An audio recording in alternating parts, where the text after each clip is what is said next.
room. There's a growing sense of urgency and despair for those watching the situation in Homs. Dozens killed every day in that Syrian city. On the one hand, the whole world can watch the live webcam feeds from sites like Bamboozer and Ustream. These images bear witness to the shelling. On the other, a sense of helplessness. This morning, Bab Amr was heavily bombarded by mortars fired from tanks surrounding the neighborhood. From today, protesters and children are also the targets of anti-aircraft missiles. Today, with the Russians emphatically calling for dialogue before any further sanctions against the Assad regime, the outside world's making do without the United Nations. The Turkish foreign minister expected in Washington. And while his prime minister spoke earlier on the telephone with the Russian president, Ankara moving ahead with plans to host a conference, it seems, with Arab and Western governments. Scenarios will be fleshed out. They include a safe haven for insurgents, perhaps, insurgents of the so-called Syrian Free Army. But is arming a fragmented opposition the solution? Today in the France 24 debate, how do you stop the killing in Homs? And with us to talk about it, retired General Akil Hachem. Thank you for being with us. Also with us, Vincent Floriani, spokesperson for the French Foreign Ministry. From Brussels, Bahadir Kaliagassi, president of the Bosphore Institute. Thank you for being with us. And from Washington, Marina Ottaway of the Carnegie Endowment for Peace. Also joining us for an update from Geneva will be Rupert Colville, spokesperson for the UN High Commissioner for Human Rights, the France 24 debate, which you can join in the conversation in on Facebook and on Twitter, our handle at François F24.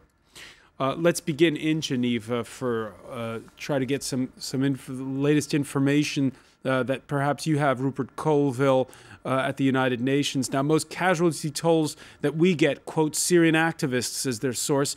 What's the situation in Homs right now? What's the death toll? And what have you pieced together as to who's shooting at who at this point? Well, it's very hard to get a precise picture, but I think the big picture is very clear. The authorities have been pressing ahead with this major assault on parts of Homs, and they're using heavy artillery, mortars, rockets, very serious weaponry, and firing effectively indiscriminately into civilian areas. So we're very alarmed indeed about that.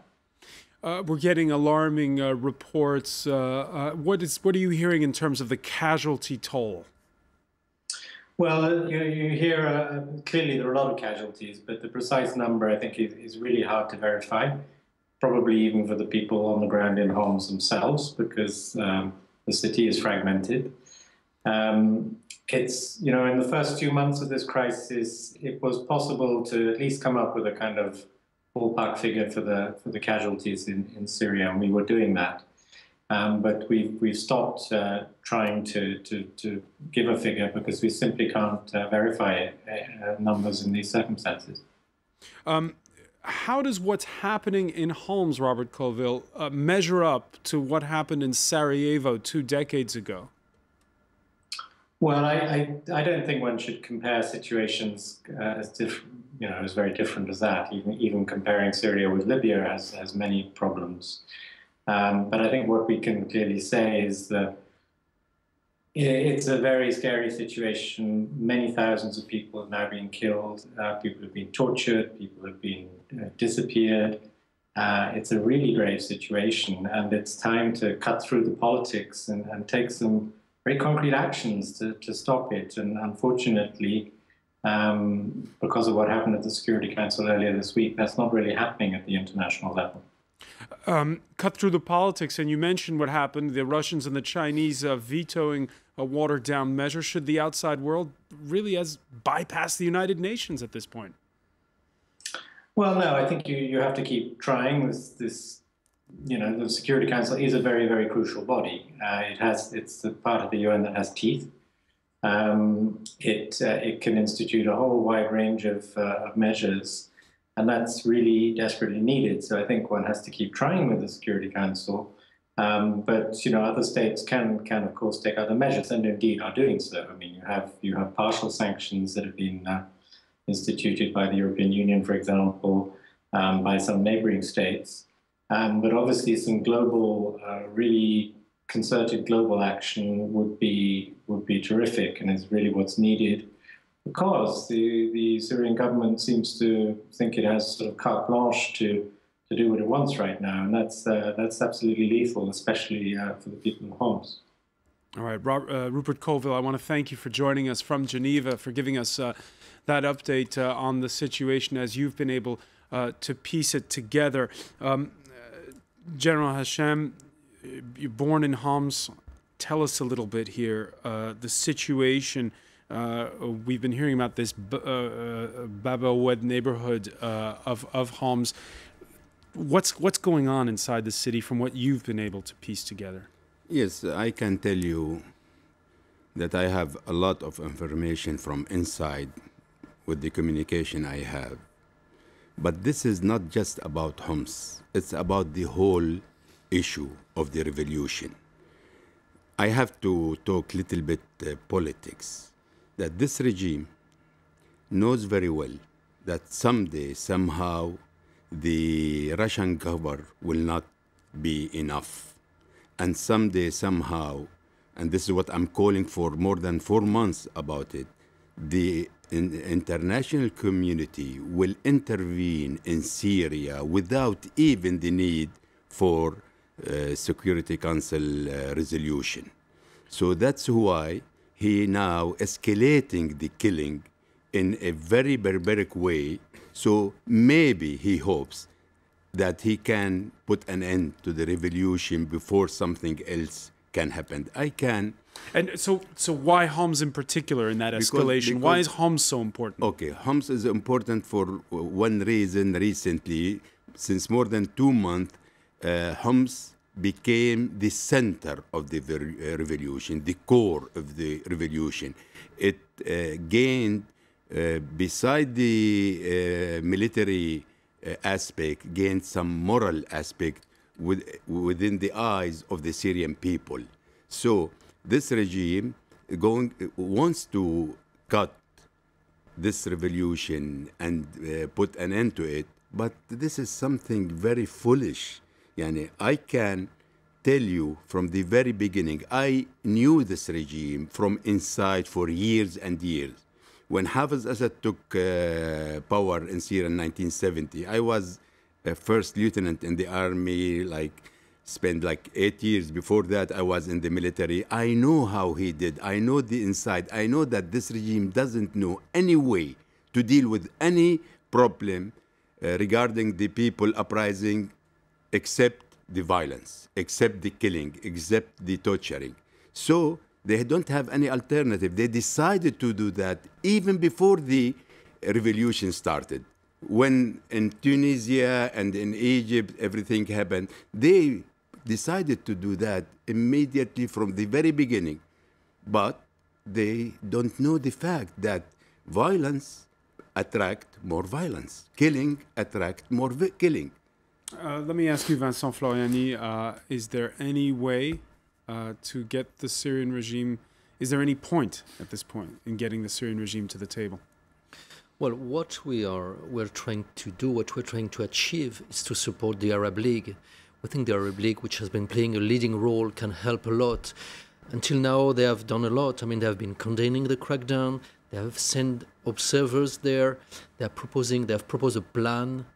And now they are asking they have established a roadmap, and they're trying to have this roadmap, political roadmap for political transition. They're trying to have this implemented. So we think the Arab League can play a role there. All right. Now, earlier in the day, the French aid agency Doctors Without Borders presented eyewitness accounts from inside Syria, the location undisclosed, the accounts confirmed by MSF's staff. أنا كنت بالشارع واللي منصير مداهمة لأي مدينة بيكون رش بشكل عشوائي ممنوع أي شخص يكون يتجول بالشارع ما كانش فيه تمييز بين كبير صغير رجل للامرأة. سوريا شو عاملين؟ لأنه ما بنقدر نفوت على أي مستشفى، بس تفوت على المستشفى يا بيقطعوا لك العضو كله بيبتروا لك إياه، أو شو بيعملوا، أو بيدخلوك على المستشفى مثل ما بتكون. وأنا كنت بالسجن، سجنت مرتين والله العظيم. في ناس إذا جاء جريح لعنده ممنوع يسعف الجريح أو ممنوع ينظر إليه حتى يروح لعند الفرع الأمني ويجيب ترخيص أمني، يعني بيكون الزلمة مات 1000 موتة. اعتقلت 15 يوم تحت التعذيب، واخر يوم اليوم ال15 كان طلبوا مني حطوا صورة بشار الاسد لاسجد لها. قال لي اسجد لله بشار، قلت له انا ما بسجد غير لرب العالمين، وشلخت الصورة مزعتها للصورة. All right, so being sent to a hospital is akin to being sent to jail at this point. Do you have any word on your end regarding what the casualty toll might be inside of Homs? Well, I would concur to what was said by Robert Colville and by General Akil Hashem. The situation is terrible in Homs. The crackdown has been increasing in the past few hours. Now there have been more than 6,000 people killed in Syria, among them 400 children. I mean, this is really terrible. There are 15,000 prisoners, 15,000 refugees. As was said, the regime is using heavy weaponry and tanks to kill the population. This is what we have. This is what people tell us, what our embassy can tell us also of what is going on the ground. The Russian president has been speaking with the Turkish prime minister this Wednesday. His once and future boss, Vladimir Putin, bluntly telling the West not to act, quote, like a bull in a china shop. For some reason now, no one says anything or shows anything on what's happening in Sirte and other cities that supported the former Libyan leader, Gaddafi. And horrible crimes are being committed there. But nobody speaks about that. Everyone, for some reason, forgot about that. Because those are the horrible consequences of foreign intervention, and primarily of military intervention. And over in Ankara, that's not going down very well. The foreign minister speaking before flying to Washington for talks with the U.S. Secretary of State and pushing the concept of a conference in Istanbul that would bring together leaders from the region and the West. Now it is time for UN Security Council members to think twice, to think again, to send correct message to Syria. And if UN Security Council cannot fulfill this, of course, as neighboring countries, Turkey and Arab League, together, we will take new initiatives to support Syrian people. Badir Kaliagasi, what do you think that Prime Minister Erdogan could possibly say at this point to the Russians that would get them perhaps to bend a little bit? Well, I don't know if there is more need to talk with Russians, because using a veto in the UN Security Council is already a very determined policy. But certainly, one of the most important things to say to Russians and to others is that the ball is already in the China store. This is what's happening already in Syria. And as a neighboring country, of course, for Turkey, it's a very sad situation. For no country, of course, it would be comfortable to have a neighboring country in which there is a kind of civic war like this. And Turkey's interest in the region is the flourishment of the states with open market economies and democracies and freedoms and liberties. And certainly with Syria, let's do not forget that Turkey's borders with Syria, over 800 kilometers, are also the borders of NATO and are the borders of Europe's larger single market, because Turkey is in customs union with the European Union and in the process of accession. So what's happening there, it's really very important for Turkey, but also for the entire Western world. This is why for Turkey, the axis of action is Washington, Brussels, and Ankara. Rather than Moscow in this particular case. Turkey will try to have certainly an international contact group now to act there. Of course, this is not Libya. When there is talk about international contact group, everybody thinks about Libya. We know that geography is different, topography is different. in the state of the opposition within the country, Syria, is different. So there are lots of differences. Nevertheless, it's time to act really as soon as possible and with more determination. Time to act. Marina Ottaway, let me ask you, when the Turkish Prime Minister meets with Hillary Clinton, what exactly are they going to be working on? Well, I think they will be working on a strong declaration against Syria. They will be working on the possibility of creating safe zones somewhere along the border inside Turkey, but close to, inside Syria, but close to the border with Turkey. I am not sure that they are in a position to make to take any decisive steps. I think it's important to keep in mind that everybody is accusing Russia and China right now of preventing action by the United Nations. And I think there is no doubt that Russia and China are trying to block any action. But we should also be clear that it's not that the United Nations, the international community, does not know how to intervene in a decisive fashion, even if Russia and China were willing to go along. So there is really a shortage of idea. There is no plan on how to intervene in Syria in a way that would really make a difference in the short run. Let me ask on this point, General Hashem. There's talk about a safe haven next to the Turkish border. If we look at a map of Syria, where do you put this safe haven? How far does it extend inside of Syria? We have a complete military studies, strategic studies about that.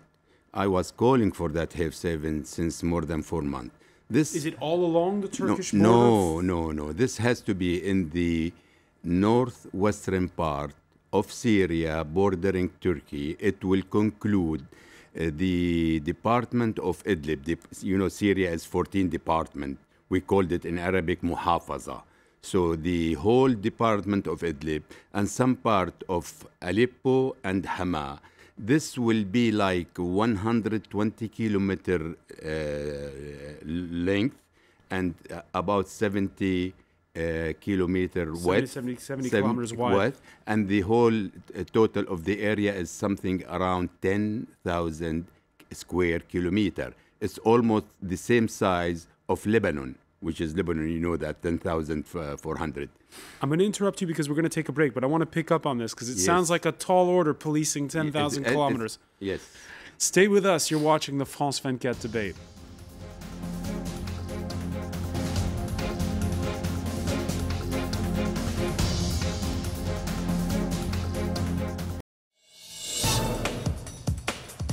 From the onset of Syria's uprising, the government has barred reporters from telling their story. The regime's bloody crackdown has silenced most who dare speak out against it. France 24's reporters infiltrated northern Syria's Idlib region. Living alongside civilians and Free Syrian Army fighters, they bring you footage from the heart of the opposition. A special report from inside forbidden Syria, this Thursday, 9:45 p.m. Paris time, on France 24.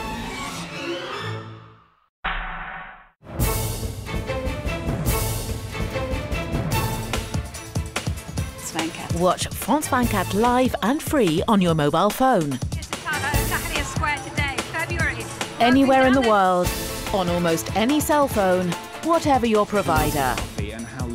Watch France 24 live and in 3 languages. France 24 on your mobile phone.